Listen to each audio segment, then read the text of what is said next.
Yurtimizda kuz-qish mavsumi boshlanganligi munosabati bilan Navoiy viloyati favqulodda vaziyatlar boshqarmasi fuqarolarni ushbu davrga jiddiy e'tibor qaratishga chaqiradi.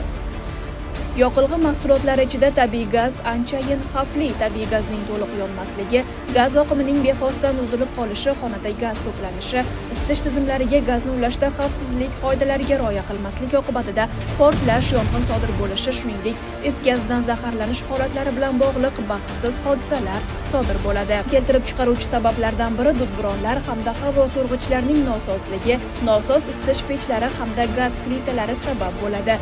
Yuqoridagi ko'ngilsiz hodisalarni oldini olish uchun quyidagi tavsiyalarga amal qiling. Birinchidan, xonadonda gaz hidini sezganda uchqun chiqaruvchi moslamalardan foydalanmaslik, tabiiy gaz hidini sezganda darhol xonani shamollatish choralarini ko'rish, dudburon hamda havo so'rg'ichlariga o'z vaqtida texnik xizmat ko'rsatish va o'rnatish qoidalariga rioya qilish, farzandlaringizni gaz yonida yolg'iz qoldirmaslik, nosos elektr va gaz jihozlaridan foydalanmaslik zarur.